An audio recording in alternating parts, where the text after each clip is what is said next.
నమస్తే, welcome to VD star news. నేను కల్పన. బులెటిన్ల ముందుగా హెడ్లైన్స్ చూద్దాం.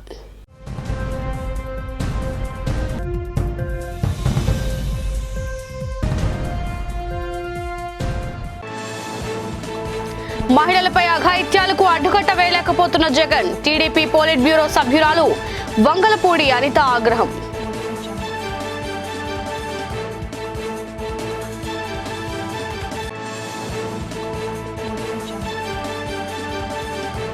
స్టీల్ ప్లాంట్ ప్రైవేటీకరణలో సీఎం జగన్ ది కీలక పాత్ర. ప్లాంట్ బ్లాక్ ఫర్నేస్ ను జిందాల్ కంపెనీకి అప్పగించారంటూ జనసేన కార్పొరేటర్ ఆరోపణ.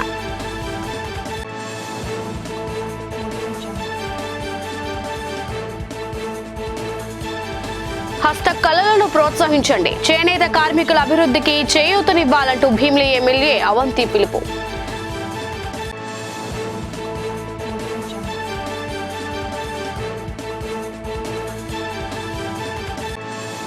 రాష్ట్ర అభివృద్ధి సీఎం జగన్ తోనే సాధ్యం. విశాఖ ఉత్తర నియోజకవర్గం అభివృద్ధి పదంలో దూసుకుపోతుందని విశాఖ ఉత్తర నియోజకవర్గ సమన్వయకర్త కేకే రాజు వెల్లడి. ఇక వివరాలకు వెళ్తే, మధురవాడ శిల్పారామంలో ఆంధ్రప్రదేశ్ హస్తకళలు మరియు సాంస్కృతిక సంఘం ఆధ్వర్యంలో అఖిల భారత చేనేత వస్త్ర ప్రదర్శనను భీమిలి ఎమ్మెల్యే అవంతి శ్రీనివాస్ ప్రారంభించారు. ఈ సందర్భంగా ఆయన మాట్లాడుతూ, భారతీయ సంస్కృతి సంప్రదాయాల్లో భాగమైన చేనేత వస్త్ర కళాకారులు తమ ఉత్పత్తులను మధ్యవర్తుల ద్వారా కాకుండా నేరుగా అమ్ముకునేందుకు రాష్ట్ర హస్తకళల సంస్కృతి విభాగం ఆధ్వర్యంలో వస్త్ర ప్రదర్శన నిర్వహిస్తున్నారన్నారు. ప్రతి ఒక్కరూ ఈ ప్రదర్శనకు వచ్చి నాణ్యమైన వస్తువులు కొనుగోలు చేసి హస్తకళలను ప్రోత్సహించాలని విజ్ఞప్తి చేశారు. సీఎం జగన్ హస్తకళలు, చేనేత వస్త్ర కళాకారులను ఆదుకునేందుకు ఎంతో కృషి చేస్తున్నారన్నారు. ఈ సందర్భంగా హ్యాండ్లూమ్స్ అసిస్టెంట్ డైరెక్టర్ హేమశేఖర్, హస్తకళల అధికారి పార్థసారథి, శిల్పారామం ఏవో విశ్వనాథరెడ్డి, నగరాల కార్పొరేషన్ చైర్మన్ పిల్లా సుజాత సత్యనారాయణ, సింహాచలం దేవస్థానం ట్రస్ట్ బోర్డు సభ్యులు పిల్లా కృష్ణమూర్తి పాత్రుడు, మాజీ corporator Pothina Hanumantharao, YCP senior నాయకులు, కార్యకర్తలు పాల్గొన్నారు. మన ఆల్ ఇండియా క్రాఫ్ట్స్ మేళా ఈ 2వ తారీఖు అంటే ఈ రోజు నుంచి 16వ తారీఖు వరకు, జనవరి 16 వరకు మన విశాఖపట్నంలో ఉన్నటువంటి భీమిలి జరుగుతున్నటువంటి ఈ మన శిల్పారామంలో జరుగుతుంది. దీంట్లో ఇప్పుడే దీన్ని ఓపెన్ చేయడం జరిగింది. చాలా సంతోషం. 10 రాష్ట్రాల నుంచి కూడా దీంట్లో మరి వాళ్ళ మర్చెంట్స్ అందరూ కూడా పాల్గొన్నారు. తెలంగాణ నుంచి పోచంపల్లి డ్రెస్ మెటీరియల్స్ 4 షాపులు, వెస్ట్ బెంగాల్ నుంచి 5 షాపులు, ఢిల్లీ నుంచి శారీస్ 2 షాపులు, ఉత్తరప్రదేశ్ నుంచి cotton bedsheets 27, Bihar Bhagalpur silk saris 6, Madhya Pradesh Chanderi saris 1, Uttarakhand kurta readymades 1, Jharkhand saris 4, Tamil Nadu silk and cotton saris 1, మొత్తం 74 స్టాల్స్ మరి ఈరోజు మనం ఇక్కడ ప్రారంభించుకున్నాం. మీ అందరికీ నా విజ్ఞప్తి ఏంటంటే, మనం ఈరోజంతా అత్యాధునిక యుగంలో ఉన్నాం, టెక్నాలజీ మనం. కానీ మన భారతదేశం ఏంటంటే ఇలాంటి ఎన్నో కళలకి, కార్మికులకి పుట్టినిల్లు. ముఖ్యంగా మన దేశంలో పుట్టినటువంటి, మన దేశంలో తయారవుతున్నటువంటి స్వదేశీ ఏవైతే ఉన్నాయో వస్తువులు, వాటిల్ని మనందరం కూడా ప్రోత్సహించాల్సిన బాధ్యత జరుగుతుంది. టీడీపీ కార్యాలయంలో నూతన సంవత్సర వేడుకలు ఘనంగా జరిగాయి. విశాఖ పార్లమెంట్ ఇన్ఛార్జ్ ఎం శ్రీభరత్ కేక్ను కట్ చేశారు. ఈ సందర్భంగా ఆయన మాట్లాడుతూ, కొత్త ఏడాదిలో చంద్రబాబును ముఖ్యమంత్రిగా చూస్తామన్నారు. మంచి నాయకులు పరిపాలన సాగిస్తే రాష్ట్రం సుభిక్షంగా ఉంటుందన్నారు. విశాఖ పార్లమెంట్ నియోజకవర్గ అధ్యక్షులు పల్లా శ్రీనివాసరావు మాట్లాడుతూ, రాష్ట్రంలో సైకో పాలనకు స్వస్తి పలకాలన్నారు. చంద్రబాబును ముఖ్యమంత్రిని చేసేంత వరకు ప్రతి ఒక్కరూ అహర్నిశలు కృషి చేయాలన్నారు. ఈ కార్యక్రమంలో దక్షిణం, భీమిలి నియోజకవర్గాల ఇన్ఛార్జీలు గండిబాబు, కోరాడ రాజబాబు, ఇతర నాయకులు పాల్గొన్నారు. 2-3 చెప్పాను. దాంట్లో చూస్ చేయమంటే మొదటి స్థానంలో ఈ ప్రభుత్వం మారాలి, మన ప్రభుత్వం రావాలి అనేది నంబర్ 1 స్థానంలో పెట్టాను. మిగతా 2 నేను అందరి ముందు చెప్పలేను, కానీ అది నా కుటుంబంలో మేము అనుకున్నది. మరి ఇది ఎందుకు చూస్ చేసావంటే, అది నా కుటుంబం మాత్రమే ఆనందపడుతుంది అది జరిగితే. కానీ ఈ ప్రభుత్వం మారితే రాష్ట్రంలో 5 కోట్ల జనాభాకి మంచి భవిష్యత్తు మనం తీసుకురాగలుగుతాం అనేది అది పెట్టుకోవడం జరిగింది. ఈ సంక్షేమాన్ని కానీ లేకపోతే అభివృద్ధిని కానీ సమపాలలో తీసుకువెళ్ళాలంటే ఈ జగనాసురుడి యొక్క పాలన అంతమొందించాల్సినటువంటి అవసరం ఉంది. మళ్ళీ చల్లని పాలనటువంటి చంద్రన పాలన మళ్ళీ తీసుకురావాల్సినటువంటి అవసరం ఉందని చెప్పి తెలియజేస్తూ, కనుక అందరూ కూడా మనం మళ్ళీ ఈ నూతన సంవత్సరాన్ని పురస్కరించుకొని మనం తెలుగుదేశం పార్టీ మళ్ళీ అధికారంకి వచ్చే వరకు కూడా చంద్రాన్ని ఈరోజు ఈ రాష్ట్రానికి ముఖ్యమంత్రి చేసే వరకు కూడా మనందరూ కూడా అహర్నిశలు కృషి చేయాలని చెప్పి తెలియజేస్తూ, అందరికీ కూడా నూతన సంవత్సర శుభాకాంక్షలు తెలియజేసుకుంటూ మన ప్రాంతం సుభిక్షంగా ఉండాలని కోరుకుంటూ, అలాగే ఈ కార్యక్రమంలో పాల్గొన్నటువంటి ప్రతి ఒక్కరికి కూడా పేరు పేరున ధన్యవాదాలు తెలియజేస్తూ సెలవు తీసుకుంటాం. రే వెంకటరమణ పుట్టినరోజు వేడుకలు ఘనంగా జరిగాయి. మాధవదారలోని ఉడా కమ్యూనిటీ హాల్లో నిర్వహించిన జన్మదిన వేడుకల్లో వెంకటరమణకు రాష్ట్ర నెట్ క్యాప్ చైర్మన్, వైసీపీ ఉత్తర సమన్వయకర్త కేకే రాజు, పార్టీ జిల్లా అధ్యక్షులు కోలా గురువులు, జీవీఎంసీ డిప్యూటీ మేయర్ జియాని శ్రీధర్, మాజీ ఎమ్మెల్యే తైనాల విజయ్ కుమార్, మాజీ మంత్రి పి బాలరాజు, ఎమ్మెల్సీలు వరదు కళ్యాణి తదితర నేతలు పుష్పగుచ్చాలు అందజేసి శుభాకాంక్షలు తెలిపారు. ఈ సందర్భంగా వారు మాట్లాడుతూ 51వ వార్డు అభివృద్ధిలో కార్పొరేటర్ రే వెంకటరమణ కీలక పాత్ర పోషిస్తున్నారని కొనియాడారు. కార్యక్రమంలో పలువురు జీవీఎంసీ కార్పొరేటర్లు, పార్టీ నాయకులు, కార్యకర్తలు, స్థానికులు పాల్గొని శుభాకాంక్షలు తెలియజేశారు. వైఎస్ఆర్ కాంగ్రెస్ పార్టీ సిన్సియర్ కార్యకర్తగా, నాయకుడిగా ఇప్పుడు సోదరుడు రే వెంకటరమణ గారికి నా హృదయపూర్వక జన్మదిన శుభాకాంక్షలు తెలియజేస్తూ, భవిష్యత్తులో తన కోరికలన్నీ కూడా నెరవేరేళ్ళు ఆయుర ఆరోగ్యాలతో ఉన్నత శిఖరాలకు చేరాలని మనస్ఫూర్తిగా దేవుని ప్రార్థిస్తూ, ముఖ్యంగా మీ అందరికీ కూడా తెలుసు, నాకంటే కూడా రమణ గురించి ఒక విద్యార్థి నాయకుడిగా కాలేజీ స్థాయి నుంచి యూనివర్సిటీ స్థాయిలో కూడా ఒక సేవాభావంతో అనేక ఉద్యమాల్లో పాల్గొని రాజకీయంగా ఒక ఉన్నతమైన భావాలతో రాజకీయం అంటే పోరాటం అని గుర్తెరిగి ప్రజాసేవకు, రాజకీయాల్లో ప్రజాసేవకు అంకితమై అంచెలంచెలుగా ఈరోజు మీ వార్డు కార్పొరేటర్గా వైఎస్ఆర్ కాంగ్రెస్ పార్టీ అవకాశం కల్పించడం, మంచి మెజారిటీతో కార్పొరేటర్గా కలిసి ఈరోజు ఏ విధంగా సేవలు అందిస్తున్నారనేది మీ అందరికీ కూడా తెలిసిందే. తప్పకుండా భవిష్యత్తులో కూడా ఉన్నత శిఖరాలకు చేరాలని, అదేవిధంగా ఇదే విధంగా మీ అందరి ఆదరాభిమానాలు కూడా రమణపై ఉండాలని మనస్ఫూర్తిగా కోరుకుంటూ మరొకసారి నా హృదయపూర్వక జన్మదిన శుభాకాంక్షలు తెలియజేస్తున్నాను. 1000 రోజులకు పైగా కార్మికులు చేస్తున్న పోరాటాన్ని ఆంధ్రుల హక్కుగా ఏర్పాటైన విశాఖ ఉక్కును ప్రైవేటు పరం చేయడానికి సీఎం వైఎస్ జగన్మోహన్ రెడ్డి సర్వశక్తులు ఒడ్డుతున్నారని జనసేన కార్పొరేటర్ పీతల మూర్తి యాదవ్ మండిపడ్డారు. ద్వారకా నగర్ పౌర గ్రంథాలయంలో ఏర్పాటు చేసిన మీడియా సమావేశంలో ఆయన మాట్లాడుతూ, విశాఖ స్టీల్ ప్లాంట్లోని బ్లాస్ట్ ఫర్నేస్ ను జిందాల్ కంపెనీకి అప్పగించారన్నారు. జిందాల్ కు చెందిన జేఎస్డబ్ల్యూ గ్రూప్ కడపలో ఉక్కు కర్మాగారం నిర్మిస్తుందంటూ రాష్ట్ర ప్రభుత్వం ఒప్పందం కుదుర్చుకుందని, అక్కడ పునాది రాయి కూడా పడని ఆ స్టీల్ ప్లాంట్ పేరిట జిందాల్ ప్రతినిధులు పదే పదే ముఖ్యమంత్రి వైఎస్ జగన్మోహన్ రెడ్డిని కలుస్తూ విశాఖ స్టీల్ ప్లాంట్ కబ్జా చేయడం ప్రారంభించారని తెలిపారు. కార్మికుల నుంచి, విశాఖ వాసుల నుంచి, అన్ని రాజకీయ పార్టీల నుంచి తీవ్ర వ్యతిరేకత వ్యక్తమవుతున్నా పట్టించుకోకుండా జిందాల్ ప్రయోజనాల కోసం ముఖ్యమంత్రి రాష్ట్ర పరిశ్రమల మంత్రిగా వ్యవహరించడం దారుణమన్నారు. కార్యక్రమంలో కోన తాతారావు, గడసాల అప్పారావు, పివిఎస్ఎన్ రాజు, నాగలక్ష్మి, చౌదరి, గంధం వెంకట్రావు, గొల్లకోటి సామన్న, లక్ష్మణరావు, భోగిల శ్రీనివాస్, పట్నాయక్, భార్గవ్ తదితరులు పాల్గొన్నారు.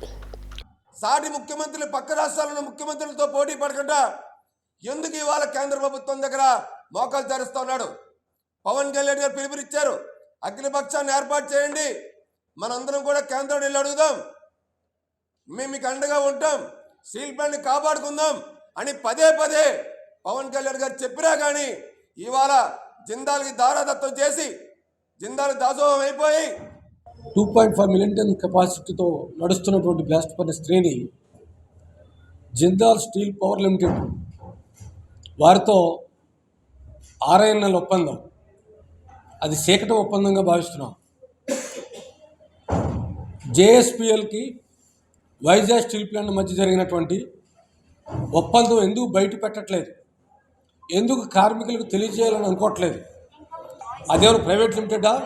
Visakhapatnam steel plant, Vizag steel plant అనేటువంటిది కేంద్ర ప్రభుత్వ సంస్థ. కేంద్ర ప్రభుత్వ సంస్థ అంటే ప్రజల భాగస్వామ్యం ఉన్నటువంటిది. ప్రజల భాగస్వామ్యం ఉన్నటువంటి పరిశ్రమ తాలూకా ఒప్పందం బయట పెట్టడానికి మీరు ఎందుకు జంకుతున్నారు? ఆ కోళ్ళని డెలివరీ చేయడం కోసం అని చెప్పేసి బెత్తలు కూడా కేటాయించుకున్న ఈవేళ ఆ పోర్ట్ యాజమాన్యం వ్యవహరిస్తుంది. అదే గవర్నమెంట్ షేర్స్ ఉండేటట్టుంటే ఈ రకం ఇబ్బంది ఉండేది కాదు. ముఖ్యంగా ట్రాన్స్పోర్ట్ ఛార్జీలు కూడా పక్కనే ఉంటుందని చెప్పేసి స్టీల్ ప్లాంట్ తాలూకా భూములను ఇచ్చి ఆఖరిగా గంగవరం పోర్ట్ని ఏర్పాటు చేయడం జరిగింది. అలాంటిది ఈవేళ ఏంటంటే ప్రైవేట్ యాజమాన్యం అవడం వల్ల ట్రాన్స్పోర్ట్ ఛార్జీలను కూడా పెంచేశారు. నగరంలో పారిశుధ్య కార్మికులు సమ్మె చేస్తున్న నేపథ్యంలో విశాఖ పశ్చిమ నియోజకవర్గం 52వ వార్డు పరిసర ప్రాంతాల్లో పెద్ద మొత్తంలో చెత్త పేరుకుపోయిన దృష్ట్యా విశాఖ నగర డిప్యూటీ మేయర్ జియాని శ్రీధర్ తానే స్వయంగా చీపురు పట్టి శుభ్రం చేశారు.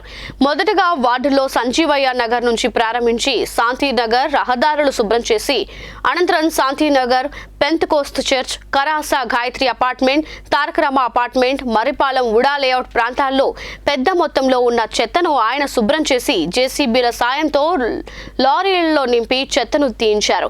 అనంతరం మీడియాతో మాట్లాడిన శ్రీధర్ ప్రజల్లో చైతన్యం రావాలని పారిశుధ్య కార్మికుల సమ్మె నిర్వహిస్తున్న నేపథ్యంలో తమ పరిసరాలు తామే పరిశుభ్రంగా ఉంచుకోవటం వల్ల మనకు ఉన్న సామాజిక బాధ్యతను నెరవేర్చినట్లు అవుతుందని, అలాగే సీజనల్ వ్యాధుల పట్ల అప్రమత్తంగా ఉండాలని కోరారు. ప్రతి ఒక్కరూ స్వచ్ఛందంగా శ్రమదానంలో పాల్గొనాలని పిలుపునిచ్చారు. కార్యక్రమంలో జియాని మారుతి, జియాని విజయ్ కుమార్, వేదుల శ్రీను, సిఓ సుధారాణి, వార్డు సచివాలయం సిబ్బంది, వార్డు వాలంటీర్లు, సచివాలయం కన్వీనర్లు, ఆర్పీలు, పార్టీ నాయకులు, కార్యకర్తలు పాల్గొన్నారు. CM Jaganmohan Reddy the great psycho Reddy అని రాష్ట్ర తెలుగు మహిళా అధ్యక్షురాలు వంగలపూడి అనిత అన్నారు. జిల్లా తెలుగుదేశం పార్టీ కార్యాలయంలో జరిగిన మీడియా సమావేశంలో ఆమె మాట్లాడుతూ, నా అక్కలు చెల్లెమ్మలు అంటున్న జగన్ మహిళలపై అఘాయిత్యాలకు అడ్డుకట్ట వేయలేకపోతున్నారని మండిపడ్డారు. ఒడిశాకు చెందిన దళిత మైనర్ బాలికపై గ్యాంగ్ రేప్ జరిగితే డిసెంబర్ 18న అదృశ్యమైందని తల్లిదండ్రులు పోలీసులకు ఫిర్యాదు చేశారన్నారు. పోలీసులు నిర్లక్ష్యం కారణంగానే బాలిక గ్యాంగ్ రేప్ అయిందని పోలీసులు మీడియాకు గానీ మహిళా సంఘాలకు గానీ సమాచారం ఇవ్వకుండా ఎందుకు గోప్యంగా ఉంచారని ప్రశ్నించారు. పోలీసుల తీరుపై చాలా అనుమానాలు వ్యక్తమవుతున్నాయన్నారు. కార్యక్రమంలో జిల్లా మహిళా అధ్యక్షురాలు సర్వసిద్ధి అనంతలక్ష్మి, కేదారి లక్ష్మి, ఈతలపాక సుజాత తదితరులు పాల్గొన్నారు. ద గ్రేట్ సైకో ముఖ్యమంత్రి జగన్మోహన్ రెడ్డి 4.5 సంవత్సరాల కాలంగా సీఎం అవ్వడానికి ముందు ఈ 4.5 సంవత్సరాల కాలంగా అతడిని నోటి నుంచి వచ్చే తరచుగా వచ్చే అతి ముఖ్యమైన పదం ఏంటంటే నా ఆడబిడ్డలు, నా అక్క చెల్లెమ్మలు. అరే, నా ఆడబిడ్డలు, నా అక్క చెల్లెమ్మలు అనేటప్పుడైనా కనీసం సిగ్గు సరం ఉండాలి అన్న విషయాన్ని కొన్ని గణాంకాలు, అదేవిధంగా కొంతమంది reports, at the same time కొన్ని జరుగుతున్న సంఘటనలు దృష్టి పెట్టుకొని కూడా ఆ పదాలు ఉపయోగించడానికి అతను అర్హుడా కాదా అనే సంగతి కూడా అతను కూడా ఆలోచించుకోవాలి. అట్ ద సేమ్ టైం ప్రజలు కూడా ఆలోచించుకోవాల్సిన అవసరం ఉంది.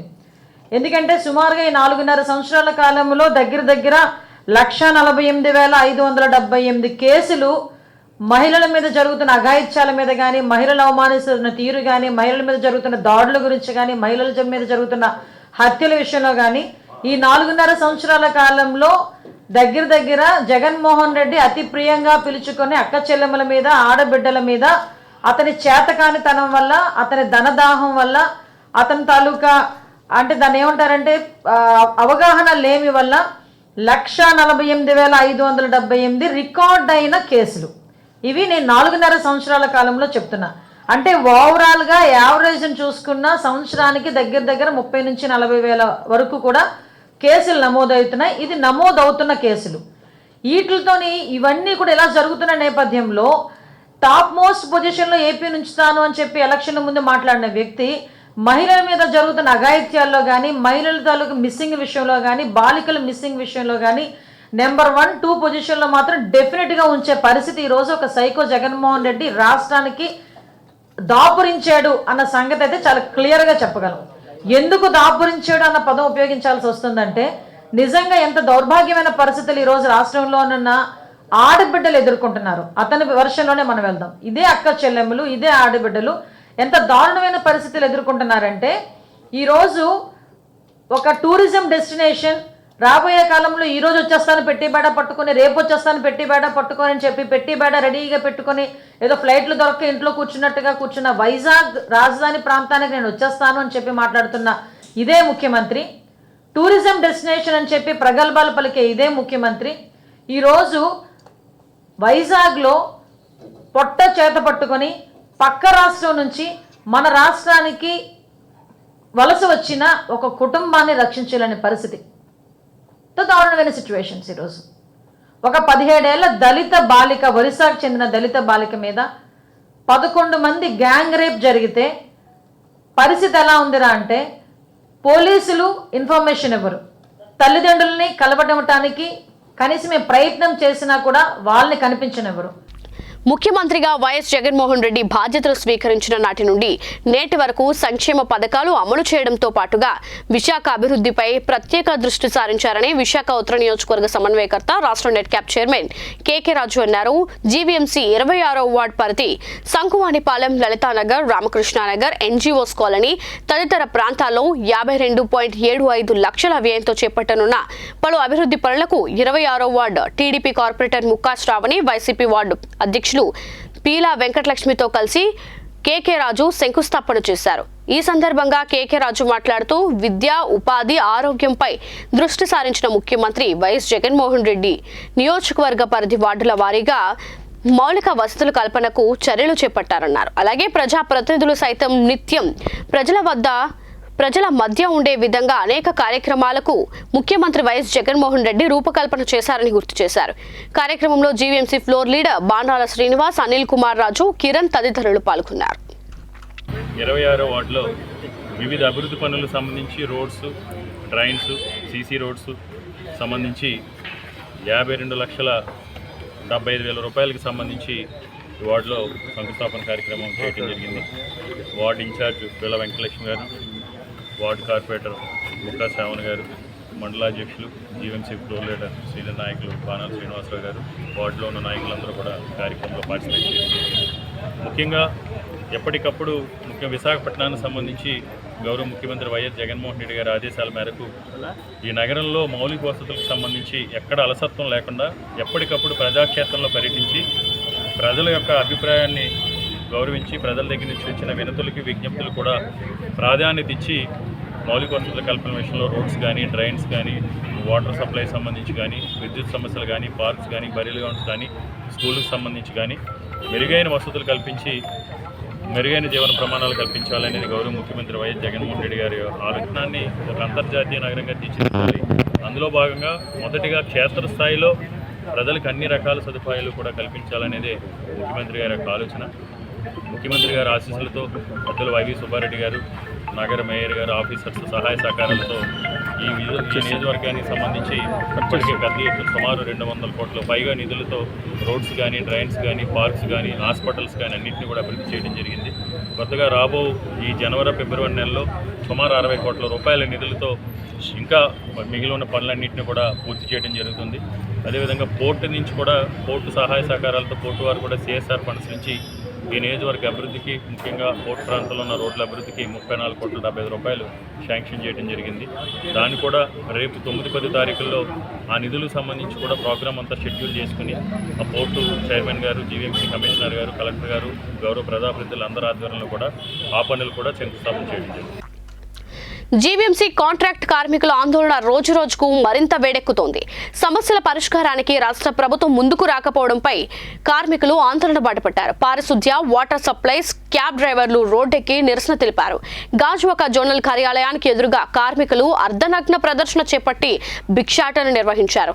కాంట్రాక్ట్ వర్కర్స్ యూనియన్ కార్యదర్శి గొలగాని అప్పారావు, CITU కార్యదర్శి ఏ లోకేష్ మాట్లాడుతూ కార్మికుల మధ్య చిచ్చు పెట్టే విధానంగా కొంతమందికి హెల్త్ అలవెన్స్ ఇస్తున్నట్లు ప్రకటించి సమ్మె విచ్ఛిన్నం చేయడం కోసం ప్రభుత్వం ప్రయత్నిస్తుందని ఆరోపించారు. ముఖ్యంగా వాటర్ సప్లై, ఇంజనీరింగ్ కార్మికుల సమస్యలు పరిష్కారం అయ్యే వరకు, అలాగే పారిశుద్ధ్యం కార్మికులకు సీఎం చేసిన వాగ్దానం నెరవేరే వరకు ఆందోళన ఉంటుందన్నారు.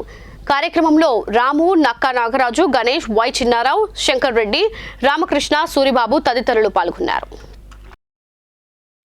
నేటికి రాష్ట్ర వ్యాప్తంగా 8వ రోజు సమ్మె కాంట్రాక్ట్ అవుట్సోర్సింగ్ కార్మికులు చేస్తున్నారు.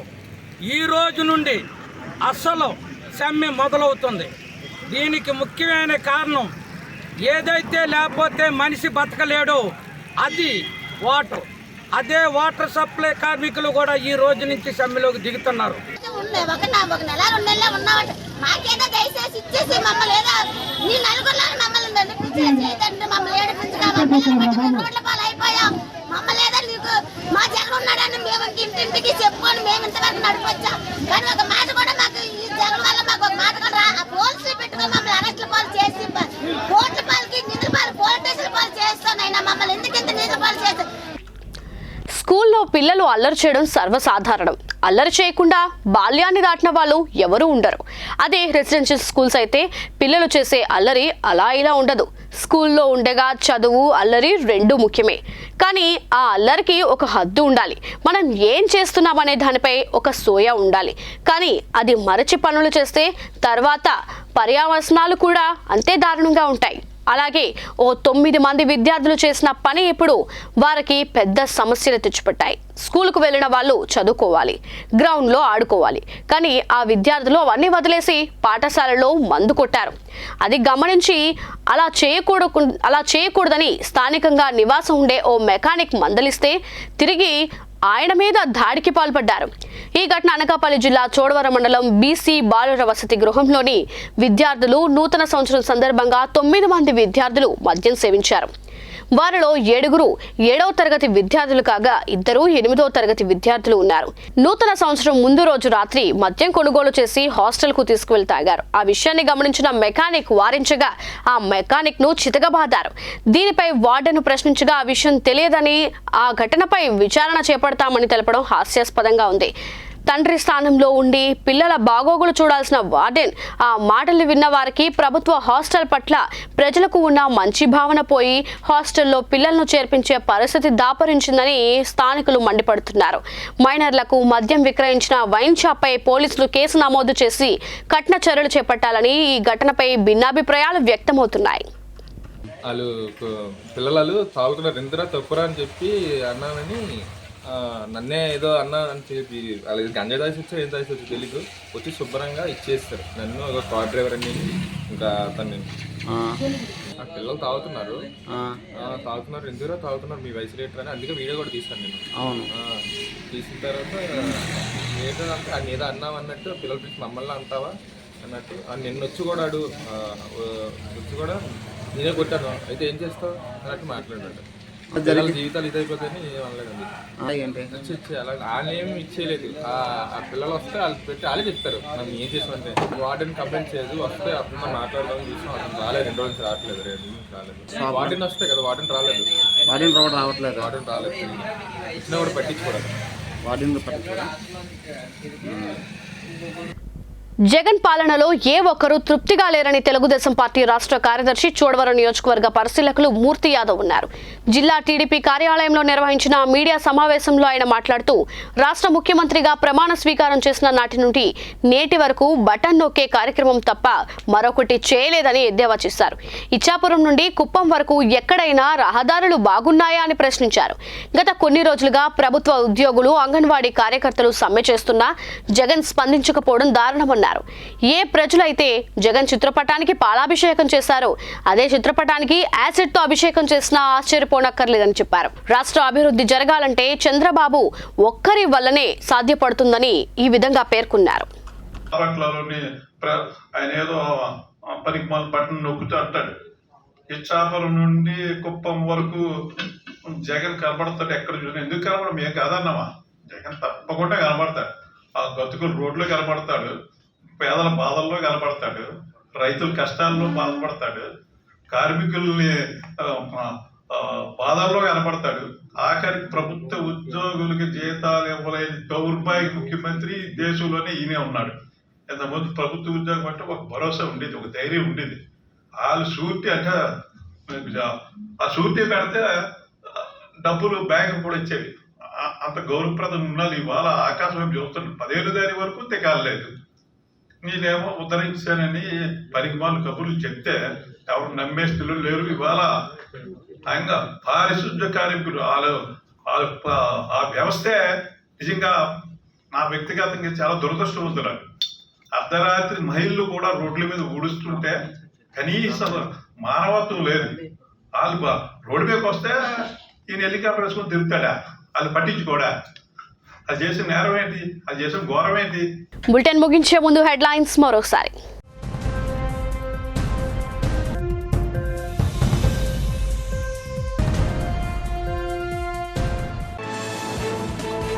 మహిళలపై అఘాయిత్యాలకు అడ్డుకట్ట వేయలేకపోతున్న జగన్. టీడీపీ పోలిట్ బ్యూరో సభ్యురాలు వంగలపూడి అనిత ఆగ్రహం.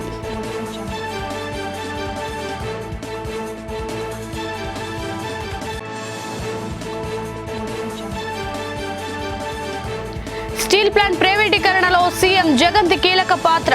ప్లాంట్ బ్లాక్ ఫర్నేస్ ను జిందాల్ కంపెనీకి అప్పగించారంటూ జనసేన కార్పొరేటర్ ఆరోపణ.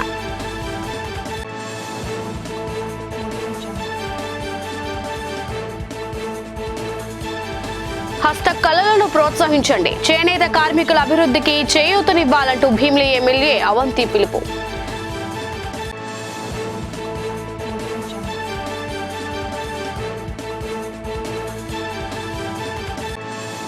రాష్ట్ర అభివృద్ధి సీఎం జగన్ తోనే సాధ్యం. విశాఖ ఉత్తర నియోజకవర్గం అభివృద్ధి పదంలో దూసుకుపోతుందని విశాఖ ఉత్తర నియోజకవర్గ సమన్వయకర్త కేకే రాజు వెల్లడి.